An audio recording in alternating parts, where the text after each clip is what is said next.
বিভিন্ন ভাষাৰ প্ৰত্যৰ্পণত তেৰা চিনেমাখনৰ বাবে শ্ৰেষ্ঠ অভিনেত্ৰী আইদেউ সন্দিকৈ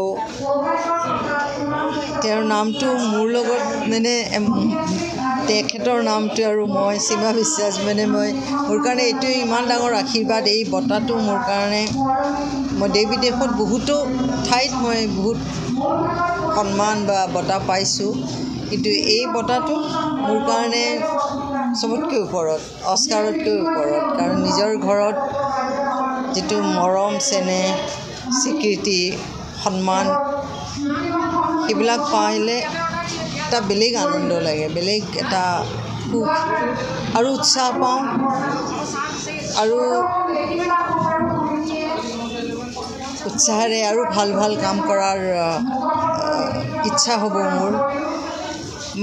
মোৰ শব্দ নাই মোৰ ভাষা নাই মই কি ধৰণে মই প্ৰকাশ কৰিম যে ইমান ভাল লাগিছে মই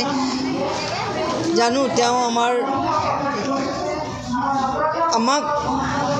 এক্ট্ৰেছ অভিনেত্ৰীসকলক বাট দেখুৱাই গৈছে ইমান দুঃসাহস কৰি পেলাই এই সমাজত আজিৰ পৰা মানে 1935ত তেখেতে এই আন্দোলনৰ পৰা জিকি যদিও তেখেতে বহুত কষ্ট পাইছে বহুত প্ৰতাৰণা বহুত লাঞ্ছনা সহ্য কৰিবলগীয়া হৈছে কিন্তু আজিৰ তাৰিখৰ আজিৰ অভিনেতা অভিনেত্ৰীৰ কাৰণে বাটকটীয়া হৈ পেলাই আমাক এই সক্ষম কৰিছে আজিকালি ডিজিটেলৰ দিন ডিজিটেলত প্ৰচাৰ হৈ যায় কষ্ট পালেও প্ৰচাৰ হয় নাম পালেও প্ৰচাৰ হয় বেয়া কাম কৰিলেও প্ৰচাৰ হৈ যায় কিন্তু সেই সময়ত তেখেতে সেই ঘৰটোত মই এতিয়াও কল্পনা কৰোঁ প্ৰায় ভাবোঁ কি ঘৰতো তেওঁ একাষৰীয়া আছিলে গাঁওখনতো একাষৰীয়া আছিল সমাজখনৰ পৰা একাষৰীয়া আছিল কেনেকৈ বাৰু ইমান বছৰ 2002ত তেখেত ঢুকাইছে কিন্তু স্বীকৃতি নো ডাউট কি বহুত দেৰিকৈ পাইছে তেখেতে কাৰণ প্ৰচাৰটো হোৱা নাছিল জনা নাছিল সবেই শিল্পীৰ প্ৰেমী নাছিলে আজিকালিৰ দিনত যেতিয়াই ইয়াতে নাটক কৰোঁ তাত পইচা নাপাওঁ কাৰণে সেইটোক এমেচাৰ বুলি কওঁ কিন্তু আমাৰ যিটো ডেডিকেশ্যন যিটো ইনভলভমেণ্ট থাকে যিটো চিনচিয়াৰিটি থাকে সেইটো প্ৰফেশ্যনেলতকৈ বেছি থাকে কাৰণ নিস্বাৰ্থ থাকে তাতে পইচা পোৱাৰ লোভত আমি নকৰোঁ বা পইচা পাম সেইকাৰণে ইমান মনেদি কৰিছোঁ নহয় মই মোৰ ঘৰত মোৰ পৰিয়ালৰ ভাই ভনীহঁতক দেখিছোঁ মাক দেখিছোঁ মই নিজেও বা মোৰ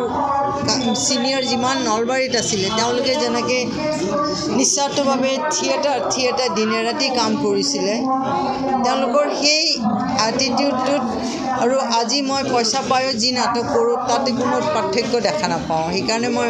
এমেচাৰ বুলি নকওঁ মই নাটক কৰি আছোঁ আৰু কৰি থাকিম অসমতো কৰিম বাহিৰতো কৰিম চবতে কৰিম নাটক কৰি আছোঁ এতিয়াও মই চ'ল' পাৰফৰ্মেঞ্চ অলপতে মই তেজপুৰত অকল পাৰফৰ্ম কৰি গৈছোঁ বোকাখাটত পাৰফৰ্ম কৰা নাই মই গোলাঘাটত পাৰফৰ্ম কৰিছোঁ অকলে মোৰ কেইখনমান চ'ল' নাটক আছে সেইখন নাটক লৈ মই কৰি থাকিম এতিয়া অসমীয়াটো কৰিম